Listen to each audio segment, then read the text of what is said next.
አላህ ዘንድ የላቁ የተከበሩ ቀናቶች የሉም። መልካም ሥራም ይበልጥ የሚወደድባቸው ቀናቶች የሉም እንደነዚህ 10 ቀናት አሉ ነብዩ ሰለላሁ ዐለይሂ ወሰለም። የዙል ሒጃ 10 ቀናት አላህ ዘንድ የተኛውም ቀናቶች የበለጠ የተከበሩ ቀኖች ናቸው። የተከበሩ ቀኖች መሆናቸውን ተከትሎም በእነዚህ ቀናት የሚሰራ መልካም ሥራ ከመቼውም በላይ አላህ ዘንድ ተወዳጅ ነው።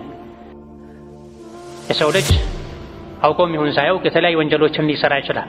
ወንጀሉ አሳስቦት ወደ ጌታው ከተመለሰ ደግሞ ወንጀል የሚያስምሩ የሚያሰርዙ ብዙ መልካም ሥራዎችን አላህ ደንግጓል። አንዱ ሶላት ነው፣ ሌላኛው ጾም ነው፣ ሌላኛው ሐጅ ነው፣ ሌላው ሰደቃ ነው። የሚሰሩ መልካም ሥራዎች በኢኽላስ ለአላህ ተብለው እስከተሰሩ ድረስ በነቢዩ ዓለይሂ ሰላቱ ወሰላም ሱና መሰረት እስከተፈጸሙ ድረስ መልካም ሥራ ወንጀልን ያሰርዛል፣ ደረጃን ከፍ ያስደርጋል።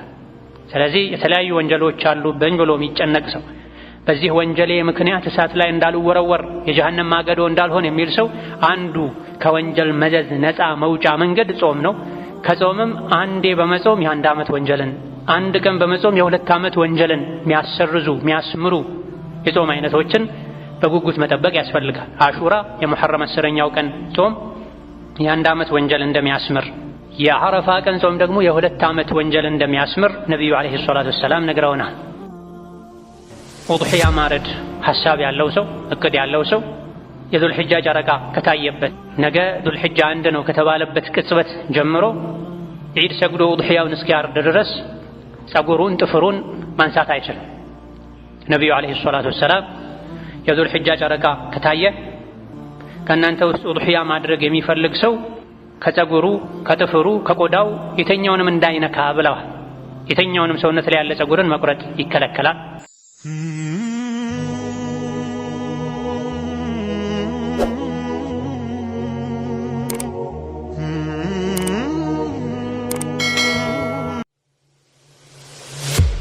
إن الحمد لله نحمده ونستعينه ونستغفره ونعوذ بالله من شرور أنفسنا ومن سيئات أعمالنا من يهده الله فلا مضل له ومن يضلل فلا هادي له وأشهد أن لا إله إلا الله وحده لا شريك له وأشهد أن محمدًا عبده ورسوله يا أيها الذين آمنوا اتقوا الله حق تقاته ولا تموتن إلا وأنتم مسلمون يا أيها الناس اتقوا ربكم الذي خلقكم من نفس واحدة وخلق منها زوجها وبث منهما رجالا كثيرا ونساء واتقوا الله الذي تساءلون به والأرحام إن الله كان عليكم رقيبا يا أيها الذين آمنوا اتقوا الله وقولوا قولا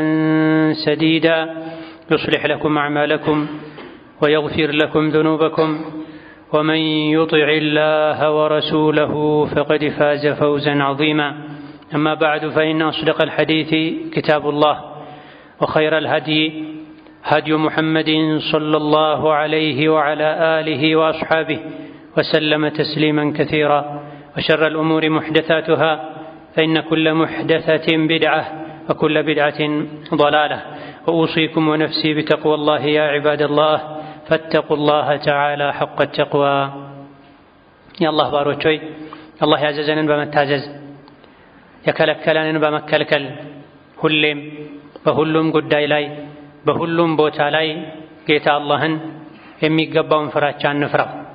ለአኺራችን ስንቅ እንያዝ። ከስንቆች ሁሉ በላጭ ስንቅ አላህን መፍራት ነው። ከልባችን በተግባር ሁሌም አላህን እንፍራ። ሁሌም እንዳቅማችን ያዘዘንን እንታዘዝ፣ የከለከለንን ሙሉ በሙሉ እንከልከል። የሰው ልጅን አኺራ ላይ የሚያስከብረው ስራውን የሚያዋርደውም ስራውን አላህን ተባረከ ወተዓላ የመፍራት ትልቁ መገለጫ እሱ የከለከለንን መከልከል ነው።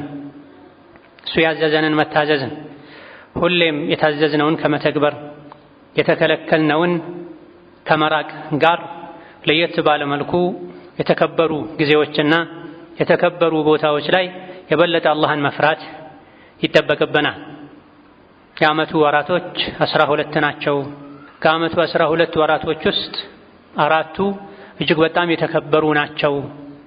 በ12ቱም ወሮች ነፍሳችሁን አትበድሉ፣ በተለይ ደግሞ በአራት ወሮች ላይ ወንጀል በመስራት ግዴታን በማጉደል ነፍሳችሁን አትበድሉ ተብለናል። ረመዳንን እንደሸኘን ሸዋልን እየጾምን ቆይተን የዙልቃዕዳ ወር ይገባል። ዙልቃዕዳ፣ ዙልሒጃ፣ ሙሐረም እነዚህ ሶስቱ በመደዳ የሚገኙ የተከበሩ ወሮች ናቸው። ከወንጀል ይበልጥ ልንጠነቀቅባቸው የሚገቡ የተለያዩ ጾምና መሰል ዒባዳዎችም ያሉባቸው ወሮች ናቸው። ከአንድ ከሁለት ቀን በኋላ የምንቀበለው የዙልሒጃ ታላቁ ወር ደግሞ የፊት 10 ቀናቶች ዱንያ ላይ ካሉ ቀኖች ሁሉ ይበልጥ ታላቅና መልካም ሥራ አላህ ዘንድ የሚወደድባቸው ቀኖች ናቸው። የኸይር ገበያዎች ናቸው። በአላህ ረሕመት የተሞሉ ቀናቶች ናቸው። ረመዳን ላይ ለኸይር እንደምንሽቀዳደመው እንደምንጓጓው ለእነዚህ የዙልሒጃ 10 ቀናት ልንጓጓ ተዘጋጅተን ልንጠብቃቸው ይገባናል። መልካም ሥራ መስራታችን፣ ምህረት መጠየቃችን፣ ለአላህ ዝቅ ስብር ማለታችን ነው ከነገ ከአኼራ ውርደት ሊያድነን የሚችለው። ስለዚህ ረመዳን ሊመጣ ነው ብለን ቀናት ሳምንታት ሲቀሩት እንደምንዘጋጀው እንደ ዙልሒጃ ላሉ የኸይር ገበያ ቀናቶች አብዝተን በጉጉት ልንዘጋጅ ይገባናል። የአላህን ውዴታ ለማግኘት ከቁጣው ለመዳን ዚክር ልናበዛ፣ ዱዓ ልናበዛ፣ ሶደቃ ልናበዛ፣ ቁርአን መቅራትን ልናበዛ ይገባናል። በምንሰራው መልካም ሥራ ልክ ነው አኼራችን የሚያምረው። እዚህ ዱንያ ላይ ለሰነፈን ቸላ ባለን ከኸይር ወደ ኋላ ባለን ቁጥር አኼራ አላህ ዘንድ ያለን ቦታ ዝቅ ያለ ይሆናል። ኡድዑ ረበኩም ተضرعا وخفية إنه لا يحب المعتدين ولا تفسدوا في الأرض بعد إصلاحها وادعوه خوفا وطمعا إن رحمة الله قريب من المحسنين ብሎናል አላህ ተባረከ ወተዓላ። ጌታችሁ አላህን ተባረከ ወተዓላ ተናንሳችሁ ስብር ብላችሁ ዝቅ ብላችሁ ደበቅ ብላችሁ ለምኑት፣ ጠይቁት። እሱ ወሰን አላፊዎችን አይወድም። እሱን ትተው ሌላ የሚለምኑ አይወድም። ዱዓ ሲያደርጉ የሚጮሁን አይወድም። ምድርን አላህ ተባረከ ወተዓላ መልእክተኛ ልኮ ቁርአን አውርዶ በመልካም ሥራ ካስተካከላት ካለማት በኋላ እናንተ ስሜትን በመከተል መጥፎ ሥራ በመስራት አታበላሿት። ጌታችሁንም ስጦታውን ጀነቱን እየከጀላችሁ ቁጣውን ቅጣቱን የፈራችሁ በስጋትና በተስፋ መሃል ሆናችሁ ሁሌም ለምኑት፣ ተገዙት፣ አምልኩት። የአላህ ረሕመት ከሙሕሲኖች ቅርብ ናት ይላል አላህ ተባረከ ወተዓላ። ከሙሕሲኖች ሁኑ ነው መልእክቱ። የአላህ እዝነት ረሕመቱ ከሙሕሲኖች ቅርብ ነው። የአላህን ረሕመት በዱንያም በአኼራ ማግኘት የፈለገ ሁሌም ሙሕሲን ሊሆን ይገባዋል። ሥራውን ሊያሳምር ይገባዋል። የኸይር ሥራ ገበያዎች ላይ መቆም መገኘት ይጠበቅበታል። ራሱን ከጀሃነም ማዳን የጀነት ባለቤት ማድረግ የሚፈልግ ሰው የኸይር ገበያ ላይ ሁሉ ይገኛል። ይሸምታል አኼራው የሚሆን ነገር። በሶላት ሰዓት አይተኛም፣ በዒባዳ ሰዓት አይዘናጋም። ዱንያውን ለማሳመር ከሚጥረው በላይ አኼራውን ለማሳመር ይጣጣራል። በዱንያም ይሁን በአኼራ የአላህ ረሕመት ከኛ ጋር ከሌለ በስተቀር መንቀሳቀስ መኖር አንችልም። ምን በላው ምን ጠጣው ምን ተነፍሰው በአላህ ረሕመት ነው፣ በእኛ ገንዘብ በእኛ ጉልበት አይደለም። ዱንያ ላይ የተፈቀደለት ቆይታ ያበቃ ትንፋሹ የተቋረጠ ሰው ሙሉ የዱንያ ሀብት ወይም ግማሹ በሱ እጅ እንኳ ቢሆን ትንፋሹን ማስቀጠል አይችልም። ዱንያ ላይ ለመኖር የአላህ ረሕመት ዝናብ፣ ንፋስ፣ ፀሐይ፣ ምግብ፣ መጠጥ ከሚያስፈልገን በላይ ለአኼራ ህይወት የአላህ ረሕመት ያስፈልገናል። አላህ ያዘነለት ጀነት ይገባል። የአላህን ረሕመት ያልታደለ ወደ እሳት ይሄዳል። የአኼራውን ሙሉ የአላህን ረሕመት ለማግኘት ዛሬ ዱንያ ላይ በረሕመት የተሞሉ አጋጣሚዎችን የኸይር ገበያዎችን በአግባቡ መጠቀም ይጠበቅብናል። መስነፍ፣ ወደ ኋላ ማለት፣ ለሚቀጥለው ዓመት ያሉ መዘናጋት አላዋቂነትና ሞኝነት ነው። ኸይር ሥራ ላይ ፈጣን መሆን የኢማን መኖር ምልክት ነው። ኸይር ሥራ ላይ መዘናጋት፣ መስነፍ፣ ወደ ኋላ ማለት የኢማን መድከም ምልክት ነው። ቃለ ሁም ኡላኢ ዐላ አተሪ ወዐጅልቱ ኢለይከ ረቢ ሊተርዳ። ሙሳ ዓለይሂ ሰላም የተወሰኑ የሀገራቸው ህዝቦችን ይዘው አላህ ወደ ቀጠራቸው ቦታ እየተጓዙ ሳለ የተመረጡ ከሳቸው ጋር የሚሄዱ የሀገር ትልልቅ ሽማግሌ ወሳኝ ሰው የሚባሉትን ትተው ሙሳ ከፊት ቀድመው ሄደው ነበር። ለምን ትቸኩላለህ አላቸው አላህ ተባረከ ወተዓላ ሙሳን። አብረው የሚጓዙ ሰዎችን ትተህ ለምን ቸኮልክ ሲላቸው ሁም ኡላኢ ዐላ አተሪ፣ እነሱ ከኋላ የመጡ ናቸው፣ እኔ አንተን ደስ እንዲልህ ነው የፈጠንኩት ብለው። አላህ ያዘዘን ቦታ ላይ ለመገኘት አድርጉ ያለንን ለማድረግ ተው ያለንን ለመተው ፈጣኖች ቆራጦች ልንሆን ይገባናል። ሰነፍ መሆን መዘናጋት ዛሬ ነገ ማለት ትልቅ ኪሳራ ነው። ቀኖች፣ ደቂቃዎች፣ ሰዓቶች ቆመው አይጠብቁም። የሰው ልጅ ከተወለደበት ጊዜ ጀምሮ ሰከንዱ ደቂቃው እየቆጠረ ነው። መቼ ከዱንያ እንደምንወጣ አናውቅም። ያለችንን አንድ ቀን አንድ ሰዓት በሚቻለው ያክል በኸይር ስራ በትርፋማ ስራ አላህ በሚወደው ስራ ልናሳልፍ ይገባናል። ኢማን የደከመ ሲሄድ ነው ለኸይር ስራ ያለ ተነሳሽነት የሚቀንሰው። መጥፎ ስራ ላይ፣ ዱንያ ላይ፣ እንቅልፍ ላይ፣ ምግብ ላይ ፈጣን መሆን፣ የአኼራ ስራ ላይ፣ የዲን ጉዳይ ላይ፣ የቀብር ጉዳይ ላይ ደግሞ ቸልተኛና ግዴለሽ መሆን ትልቁ የኢማን ድክመት ማሳያ ነው። ዙልሒጃ 10 ቀናት እንደ ስማቸውም 10 ቀናቶች ናቸው። አብዛኞቹ በዒድ ዝግጅት ያልፋሉ ብዙ ሰዎች ዘንድ። ይህ አይገባም። ለዱንያ በልኩ እየተዘጋጀን እነዚህ 10 ቀናትን ቀጣይ ዓመት ላይ ላላገኛቸው እችላለሁ በማለት ኸይር ስራ ላይ ልንበረታባቸው ይገባል። የዙልሒጃ የሙእሚኖች ትልቁ መለያ የሚደጋግሙት ቃል ተክቢር ነው። አላሁ አክበሩ አላሁ አክበሩ አላሁ አክበሩ ላኢላሃ ኢለላህ ወላሁ አክበር ወሊላሂል ሐምድ ያሉ ተክቢርን መደጋገም የዙልሒጃ 10 ቀናት ትልቁ የሙእሚኖች መገለጫ ነው። ተክቢርን ልናስተጋባ ይገባናል። ዙልሒጃ ነገ ነው ተብሎ ከታወጀበት ዕለት መግሪቡ ጀምሮ እስከ አያሙ ተሽሪቅ መጨረሻ ድረስ ተክቢር ማብዛት አላህ የሚወደው አጅርን የሚያበዛ ዒባዳ ነው። ገንዘብ አይጠይቅም፣ ጉልበት አይጠይቅም። የተለያዩ ማላ ያዕኒ ማየረቡ ወሬዎችን ከማውራት ታቅቦ አፍን በተክቢር መሙላት ማንቀሳቀስ፣ ጊዜን በተክቢር ማሳለፍ ነው። ቤት ውስጥም መንገድ ላይ መኪና ውስጥም እየሰሩ ነቢዩ ዓለይሂ ሰላቱ ወሰላም ማ ሚን አያሚን አዕዘሙ ዒንደላሂ ወላ አሐቡ ኢለይሂ አልዐመሉ ፊሂነ ሚን ሃዚሂል አያሚል ዐሽሪ ብለዋል። አላህ ዘንድ የላቁ የተከበሩ ቀናቶች የሉም፣ መልካም ስራም ይበልጥ የሚወደድባቸው ቀናቶች የሉም እንደነዚህ 10 ቀናት አሉ ነብዩ ሰለላሁ ዐለይሂ ወሰለም። የዙልሒጃ 10 ቀናት አላህ ዘንድ ከየትኛውም ቀናቶች የበለጠ የተከበሩ ቀኖች ናቸው። የተከበሩ ቀኖች መሆናቸውን ተከትሎም በእነዚህ ቀናት የሚሰራ መልካም ስራ ከመቼውም በላይ አላህ ዘንድ ተወዳጅ ነው። አላህ ዘንድ ያስከብራል። አላህ ያከበረውን ቀን ቦታ የሚያከብር አላህ ዘንድ ይከበራል። የቀኖቹን ክብር ከነገሩን በኋላ ስራ ከመቼውም በላይ በእነዚህ ቀናት አላህ ዘንድ ውድ እንደሚሆን ከነገሩን በኋላ ልንሰራው ልናበዛው የሚገባን ዒባዳ ሲጠቁሙ ምን አሉ? ፈአክቲሩ ፊሂነ ሚነ ተህሊሊ ወተክቢሪ ወተሕሚድ አሉ። በእነዚህ 10 ቀናት ተክቢር አብዟል። ሱብሓነላህ ወልሐምዱሊላህ ወላኢላሃ ኢለላህ ወላሁ አክበር ማለት፣ አላሁ አክበር ወላሁ አክበር ወላኢላሃ ኢለላህ ወላሁ አክበር ወሊላሂል ሐምድ ማለት ወዘተ እንደሚወደድ ጠቁመውናል። ከተክቢር በተጨማሪ ደግሞ ጾም ማብዛትም ይወደዳል። አንዳንድ ከነቢዩ ዓለይሂ ሰላቱ ወሰላም ባለቤቶች እንደተነገረው ነቢዩ ዓለይሂ ሰላቱ ወሰላም ካነ የሱሙ 10 ዚልሒጃ ተብሏል። የዙልሒጃ 10 ቀናትን 9ኙን ማለት ነው ይጾሙ ነበረ ተብሏል። የቻለ ሰው 10ሩን ቀን እስከ ዒድ ያለው 9ኙን ቀን በመደዳ፣ ያልቻለ ሰው አንድ ቀን የጾም አንድ ቀን እያረፈ መጾም ይገባል። በተለይ ከፊት ያሉትን እንኳ ባንችል 9ኛውን ቀን ከመጾም ልንዘናጋ ፈጽሞ አይገባም። የውሙ ዓረፋን ወይም 9ኛውን ቀን መጾም የ2 ዓመት ወንጀልን እንደሚያሰርዝ ነቢዩ ዓለይሂ ሰላቱ ወሰላም ተናግረዋል። አላህ ላይ ተስፋ አደርጋለሁ ብለዋል። የዚህን ቀን ክብር ያወቁ የጾሙን ትሩፋት የተረዱ የዙልሒጃ 9ኛው ቀን ላይ የውሙ ዓረፋ ላይ ከዒድ አንድ ቀን ቀደም ብሎ ያለው ቀን ላይ ጉዞ ላይ እንኳ ቢሆኑ ይጾሙ ነበር። ዋጅቡን የረመዳንን ጾም እንኳ ለመንገደኛ ጾም መፍታት መብላት ተፈቅዶ ሳለ ሱና የሆነውን የውሙ ዓረፋን 9ኛውን ቀን መንገደኛ ሆነህ ለምን ትጾማለህ ሲባሉ ረመዳን ምትክ አለው ቀዷ ይወጣል፣ የውሙ ዓረፋ ግን ቀዷ አይወጣም ምትክ የለውም፣ ስለዚህ ጾመዋለሁ መንገድ ላይ እንኳ ብሆን ይሉ ነው።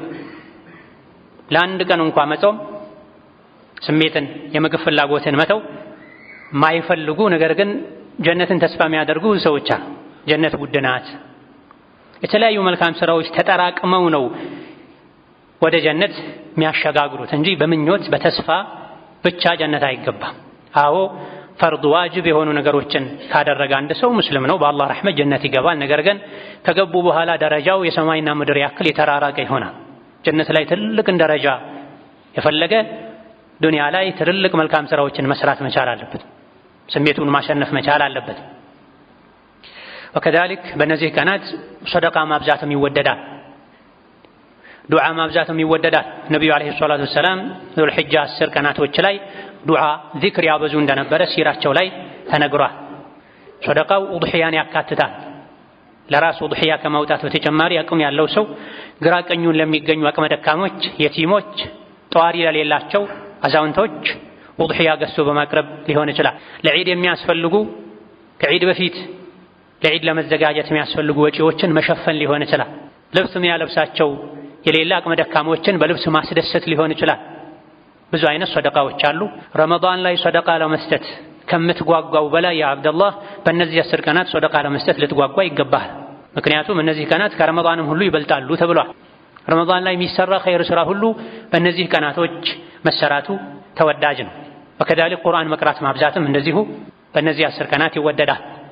ረመዳን ላይ በየቀኑ በየ2 ቀኑ በየ3 ቀኑ በሳምንት በ5 ቀን ለማክተም የሚጥር ሰው እናያለን። መስጂዶች ይሞላሉ። ሰዎች ዙህር ሰግደው እስከ ዐሱር መስጂድ ይቀመጣሉ። ወህሉ መጀራ ከዐሱር እስከ መግሪብ አይወጡም።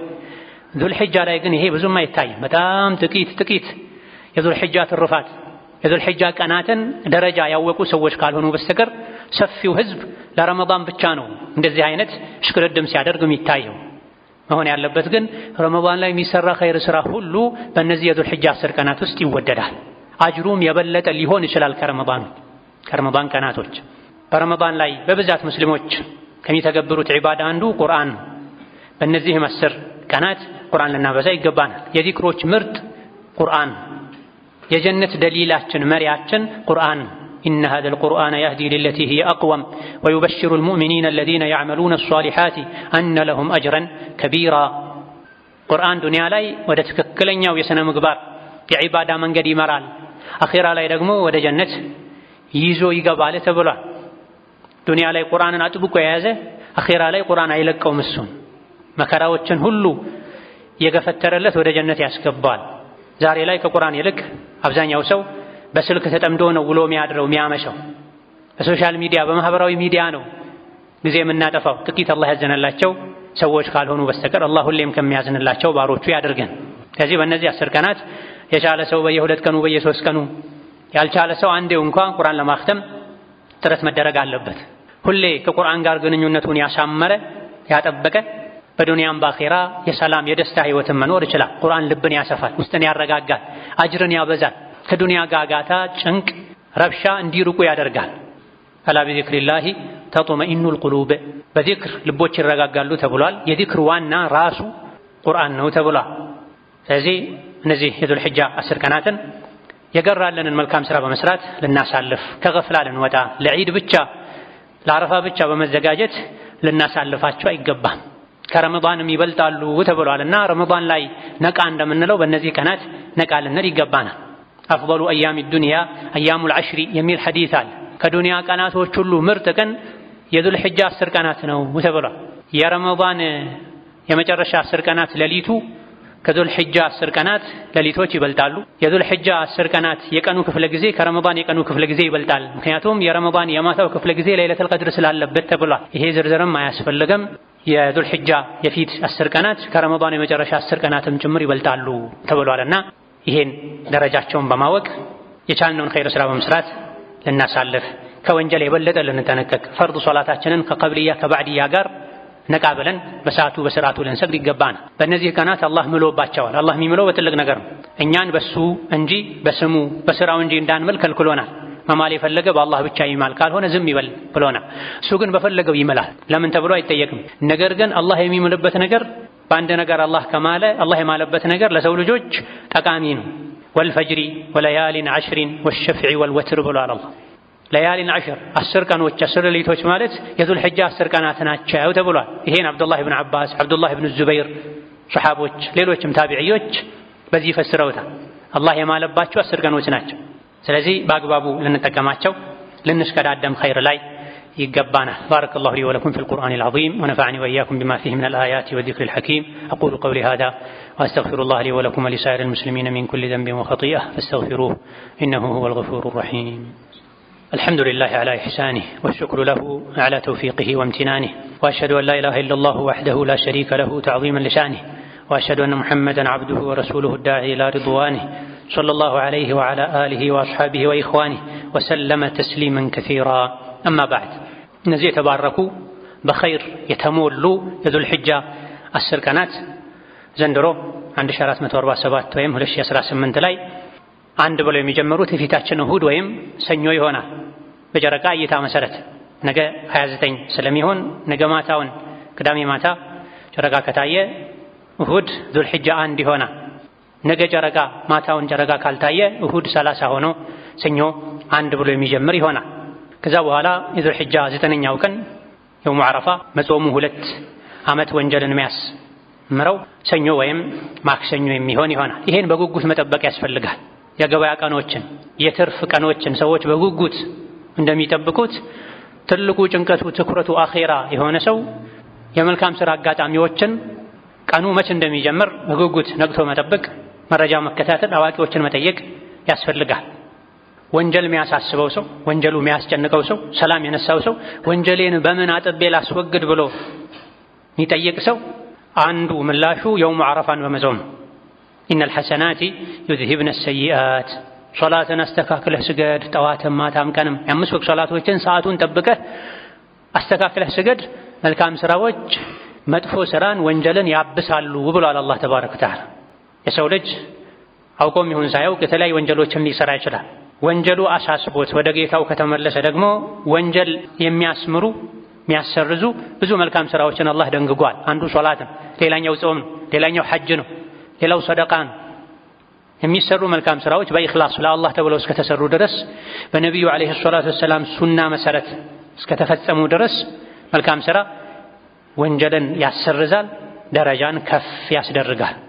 ስለዚህ የተለያዩ ወንጀሎች አሉብኝ ብሎ የሚጨነቅ ሰው በዚህ ወንጀሌ ምክንያት እሳት ላይ እንዳልወረወር የጀሃነም ማገዶ እንዳልሆን የሚል ሰው አንዱ ከወንጀል መዘዝ ነፃ መውጫ መንገድ ጾም ነው። ከጾምም አንዴ በመጾም የ1 ዓመት ወንጀልን፣ አንድ ቀን በመጾም የ2 ዓመት ወንጀልን የሚያሰርዙ የሚያስምሩ የጾም አይነቶችን በጉጉት መጠበቅ ያስፈልጋል። አሹራ የሙሐረም 10ኛው ቀን ጾም የ1 ዓመት ወንጀል እንደሚያስምር፣ የዓረፋ ቀን ጾም ደግሞ የ2 ዓመት ወንጀል እንደሚያስምር ነቢዩ ዓለይሂ ሰላቱ ወሰላም ነግረውናል። በዚህ ልክ ደረጃ ያለው ከመሆኑ ጋር በጉዞም በዓረፋ ዝግጅትም በስራ መብዛትም ወዘተ ምክንያት ማይጾሙ ሰዎች አሉ፣ ምንም ዑድር ሳይኖራቸው። በጣም ውድ ከሚባሉ ጥብቅ ሱናዎች አንዱ የውሙ ዓረፋ ጾም ነው። ምንም ምክንያት የሌለው ሰው መተው አይገባውም። ይህ በእንዲህ እንዳለ ኡድሒያ ማረድ ሐሳብ ያለው ሰው፣ እቅድ ያለው ሰው የዙልሒጃ ጨረቃ ከታየበት ነገ ዙልሒጃ 1 ነው ከተባለበት ቅጽበት ጀምሮ ዒድ ሰግዶ ኡድሒያውን እስኪያርድ ድረስ ጸጉሩን ጥፍሩን ማንሳት አይችልም። ነቢዩ ዓለይሂ ሰላቱ ወሰላም የዙልሒጃ ጨረቃ ከታየ ከእናንተ ውስጥ ኡድሒያ ማድረግ የሚፈልግ ሰው ከጸጉሩ ከጥፍሩ ከቆዳው የተኛውንም እንዳይነካ ብለዋል። የተኛውንም ሰውነት ላይ ያለ ጸጉርን መቁረጥ ይከለከላል። ጥፍር መቁረጥ ይከለከላል። የሰውነት ቆዳ ማንኛውንም መቁረጥም እንደዚሁ ይወገዛል። ሐራም ነው ወንጀል ነው ያሉ ሊቃውንት አሉ። የተወገዘ ነው እንጂ ወንጀል ደረጃ አይደርስም ያሉ ሊቃውንት አሉ። ሐዲሱ እንዳይነካ ጸጉሩን ጥፍሩን ሰውነቱን እስካለ ድረስ ክልከላ ነው። ክልከላን በሙሉ መራቅ ይገባል። ስለዚህ ዙልሒጃ 1 ካለ በኋላ ጸጉርን ጥፍርን ለመንካት ላለመገደድ ዛሬና ነገ እስከ መግሪብ ድረስ ባለው ሰዓት ከሰውነት መነሳት ያለበትን ጥፍርና ጸጉር ማንሳት ይገባል። ይህ ትዕዛዝ የሚመለከተው ኡድሒያውን የሚያርደውን አባወራውን ነው፣ እማወራዋን ነው። በገንዘቡ ኡድሒያውን ገዝቶ ኡድሒያ የሚያደርገውን ሰው ነው የሚመለከተው እንጂ የቤተሰብ አባላት ጸጉራቸውን ጥፍራቸውን ማንሳት ከፈለጉ ቢያነሱ ችግር የለውም። በውክልና የሚያርድ ሰውም እንደዚሁ ለራሱ የሚያርደው እስከሌለበት ድረስ ተወካይን አይደለም የሚመለከተው። በገንዘቡ ኡድሒያውን ገዝቶ የሚያሳርደውን ሰው ነው የሚመለከተው። ራሱ ሌላ ሀገር ኖሮ አንድ ሀገር ላይ ያለን ሰው በውክልና ቢያሳርድ እንኳ እስኪታረድ ድረስ ኡድሒያውን የገዛው ሰው ጥፍሩን ጸጉሩን ከማንሳት መታቀብ አለበት። ኡድሒያ የሚደረግለት የቤተሰብ አባል አልያ ደግሞ ራሱ ማያደርግ በውክልና ለሰው የሚያደርግ አካል ጥፍሩን ጸጉሩን ቢቆርጥ ችግር የለም። ጥፍርን ጸጉርን ረስቶ የቆረጠ ሰው ምንም የለበትም። በሰዓቱ ብቻ እንዳስታወሰ መታቀብ አለበት። ባለማወቅም ይሄን ያደረገ ሰው እስትግፋር ከማድረግ በቀጣይ ከመታቀብ ውጪ ሌላ የሚመለከተው ነገር የለም። ከዚህ ጋር ተያይዞ መነሳት ያለበት የዘመኑ ትልቅ የብዙ ሙስሊሞች በሽታ የሆነ ጉዳይ አለ። ይሄ ምንድነው? ጺምን መላጨት። ቀደምት ሙስሊሞች ጺማቸውን አይላጩም ነበር። የሙስሊም አንድ መገለጫው ጺም ነበር። የወንድ አንድ መለያው ጺም ነበር። ከጊዜ በኋላ በቅኝ ግዛት ምክንያት እስላማዊ ሀገራት ተወረው ሙስሊምና ካፍር አብሮ መኖር ከጀመረ በኋላ ሙስሊሙ ከካፍር አይቶ ጺሙን መላጨት ከካፍር ጋር መመሳሰል ከሴት መመሳሰል ጀመረ እንጂ ቀደምት ሙስሊሞች ዘንድ አንድ ሙስሊም ጺሙን አይላጭም ነበር። ከዚህም በመነሳት የእስላም ሊቃውንት ጺምን መላጨት ሐራም ነው ብለዋል፣ ወንጀል ነው ብለዋል። ለዙል ሒጃ 10 ቀናት ብለህ ጺምህን ትተህ ከዒድ መልስ የመጀመሪያ ሥራ ጺምህን ማረድ እንዳይሆን ሁሌም ወንድ ጺሙን መተው አለበት። ነቢዩ ዓለይሂ ሰላቱ ወሰላም ሁለት ሰዎች ፊት ለፊታቸው መተው ቆመው ጺማቸው መላጣ የላይኛው ከንፈራቸው ላይ ያለው ጸጉር ደግሞ ጎፈሬ መስሎ ሲያዩት ሊያዩአቸውም አልፈለጉም ይላል ዘገባው። በሙሉ ፊታቸው አይናቸው ዞረ ወደ እነሱ ሊያዩ አልፈለጉም። ዞር አሉና ከዛም ሊያናግሯቸው ፈልገው ማ የሕሚሉኩማ ዐላ ሃዛ አሏቸው። ለምንድን ነው እንደዚህ ገጽታችሁን የቀያየራችሁት? ወይም ማን ያዘዛችሁ ብለው ጠየቋቸው። ለየት ያለ ነገር ስለሆነ ጺማቸውን ላጭተዋል። ቀድሞ ቀመሳቸውን የላይኛው ከንፈራቸውን ጸጉር ደግሞ ለቀውታል። ይሄኔ ጌታችን ያዘዘን አሏቸው ለነብዩ ሰለላሁ ዐለይሂ ወሰለም። ጌታችን ማለታቸው ንጉሳቸው ማለት ነው፣ ኪስራ የኢራኖች መሪ እሱን ያዘዘን አሏቸው። ይሄኔ ነብዩ ምን አሉ? ላኪኒ አመረኒ ረቢ አን ኡዕፊየ ሊሕየቲ፣ እኔ እንደሆነ የሰማይ ምድር ጌታ እውነተኛው አምላክ አላህ ያዘዘኝ ጺሜን እንዳሳድግ እንድለቀው፣ የላይኛው ከንፈር ላይ ያለውን ቀድሞ ቀመጥ ጸጉርን ደግሞ እንዳነሳው ጌታ ያዞኛል። በሌላ ዘገባ ደግሞ ላኪንና ኑኻሊፉ ሱነተኩም ነጁዙ ሃዛ ወኑርሲሉ ሃዛ፣ እኛ ሙስሊሞች እንደሆነ የእናንተን አካሄድ እንቃረናለን፣ እንቃወማለን። ነጁዙ ሃዛ፣ እናንተ የለቀቃችሁትን ቀድሞ ቀመስ ላይ ያለውን ጸጉር እናነሳዋለን። ወኑርሲሉ ሃዛ፣ ጺማችን ደግሞ እንለቀዋለን፣ እንቆርጣለን፣ እንለቃለን። እንደ ሙስሊም አቋም ነው ማለት። አላህ ተባረከ ወተዓላ ምን መፍጠር እንዳለበት ያውቃል። ፊጥረተላሂ አለቲ ፈጠረ ናስ ዐለይሃ፣ የሴት ውበት ጸጉሯ ነው፣ የወንድ ውበት ጺሙ ነው ተብሏል። የአላህን ተፈጥሮ አትቀይሩ ይላል አላህ ተባረከ ወተዓላ በተከበረው ቃሉ ሱረቱ ሩም ላይ ፊጥረተላሂ አለቲ ፈጠረ ናስ ዐለይሃ ላ ተብዲለ ሊኸልቂላህ፣ አላህ ሰዎችን የፈጠረበትን ተፈጥሮ ያዙ፣ የአላህን ተፈጥሮ አትቀይሩ ይላል። ወንድ ፊቱ ላይ ጺም እንዲበቅል ያደረገው አላህ የሚያውቀው ጥበብ አለው። የአላህን ተባረከ ወተዓላ ስራ አትቀይር፣ አትጋፈጥ፣ ጺምን ባለበት ተው፣ የላይኛውን ከንፈራችሁን ጸጉር አንሱ፣ ጺማችሁን ተው፣ አርኹ፣ አወፍሩ፣ አስረዝሙ፣ ባለበት ተውት ወዘተ ብለዋል ነቢዩ ዓለይሂ ሰላቱ ወሰላም። ይሄ ሁሉ በጺም ዙሪያ ከነቢዩ ዓለይሂ ሰላቱ ወሰላም የተላለፈ መመሪያ ነው። በአንድ በኩል ጺም መላጨት የነቢይን መመሪያ መቃረን ነው የሚሆነው፣ በተግባርም ከእሳቸው ጋር መምሰልን መተው ነው የሚሆነው። በሌላ በኩል ደግሞ ወንድ ፊት ላይ ጺም እንዲበቅል ያደረገው ራሱ የሚያውቀው ምክንያት ስላለ ነው። ወላሁ ዓሊሙን ሐኪም፣ ሁሉን አዋቂ ጥበበኛ ነው። አንዳችን ነገር ለጨዋታ ያለ ምክንያት አይፈጥርም። የአላህን ተባረከ ወተዓላ ተፈጥሮ መቃረን ነው የሚሆን። ሰውነት ላይ የሚገኙ ጸጉሮች በጥቅሉ ለሶስት ይከፈላሉ። ማንሳቱ ሐራምና ክልክል የሆነ የተከለከለ ጸጉር አለ። የሴት ልጅ የራስ ጸጉር፣ የወንድ ልጅ የፊቱ ጸጉር፣ ጺሙ ወዘተ። ማንሳቱ በሸሪዓ በግልጽ የተከለከለ ጸጉር አይነሳም፣ ባለበት መተው አለበት። ማንሳቱን የታዘዘን የጸጉር አይነት አለ። ወንድ ልጅ የላይኛው ከንፈሩ ላይ ያለ ቀድሞ ቀመሱን፣ ወንድም ሴትም ከአፍረተ ገላ ዙሪያ ከብብት ስር የሚገኙ ጸጉሮችን ማንሳት ትእዛዝ ነው። ከ40 ቀን ማለፍ የለበትም በጣም ቢበዛ። አነስ ብኑ ማሊክ ኢማም ሙስሊም በዘገቡት ሐዲስ ላይ እንዳለው ከ40 ቀን እንዳናሳልፍ ነብዩ ገደብ አስቀምጠዋል ብሏል። እስከ 40 ቀንም ላይቆይ ይችላል። እንዳሉበት ሀገር እንደሚመገቡት ምግብ እንደው የመጨረሻ ጣሪያው ነው 40። ከዛ በፊት ጥፍር ሰውነት ላይ መነሳት ያለበት ጸጉር አድጎ አዳ ካደረገ ሰውነትን ካሸተተ ከዛ በፊትም መነሳት አለበት። ሶስተኛው የጸጉር አይነት አንሱትም አታንሱትም ያልተባለ ክንድ ላይ ባት ላይ የሚገኝ የጤና ባለሙያን በማማከር የፈለገ ሰው ማንሳት የፈለገ ሰው መተው ይችላል። ሙስሊም በእያንዳንዱ ነገር እውነተኛ ሙስሊም መሆን አለበት። በትንሹም በትልቁም የገራለትና የቀለለው ላይ እውነተኛ ሙስሊም ሊሆን፣ አንዳንዶቹ ደግሞ ጉዳዮች ላይ እሱ ደስ እንዳለው ሊሆን፣ ዘመኑ፣ ሀገሩ፣ ህዝቡ፣ ባህሉ በሄደበት እሄዳለሁ ሊል አይገባው። ሙስሊም በሁሉም ነገር እውነተኛ ሙስሊም መሆን መቻል አለበት። ያ አዩሀ ለዚነ አመኑ ኡድኹሉ ፊስሲልሚ ካፋ ወላ ተተቢዑ ኹጡዋት ሸይጣን ኢነሁ ለኩም ዐዱውን ሙቢን። እናንተ አማኞች ሆይ በሁሉም ነገር ሁላችሁም እስላም ውስጥ ግቡ ይላል። ጺምም ላይ እስላም ውስጥ ግባ፣ ልብስ አለባበስም ላይ እስላም ውስጥ ግባ። መጸዳጃ ቤት ስትገባ እንዲህ ብለህ ግባ፣ እንዲህ አትግባ፣ እንዲህ አትበል ያለህ እስላም ፊትህ ላይ ግንባር ላይ የሚታይ ፊት ለፊት የሚታይ ጸጉርህን በተመለከተ እንደፈለክ አድርጎ አላለህም። የነቢይን ሱና ትተህ የአይሁዶችን የሙሽሪኮችን ሱና አትከተል። ثم صلوا وسلموا على البشير النذير والسراج المنير فقد أمركم ذلك ربكم قائلا إن الله وملائكته يصلون على النبي يا أيها الذين آمنوا صلوا عليه وسلموا تسليما. اللهم صل وسلم وبارك على عبدك ورسولك نبينا محمد وعلى آله وأصحابه وأتباعه وسلم تسليما كثيرا. اللهم أعز الإسلام والمسلمين وأذل الشرك والمشركين ودمر أعداءك أعداء الدين. اللهم اجعل هذا البلد آمنا مطمئنا سخاء رخاء وسائر بلاد المسلمين. اللهم آمنا في دورنا وأوطاننا ولا تسلط علينا بذنوبنا من لا يخافك فينا ولا يرحمنا.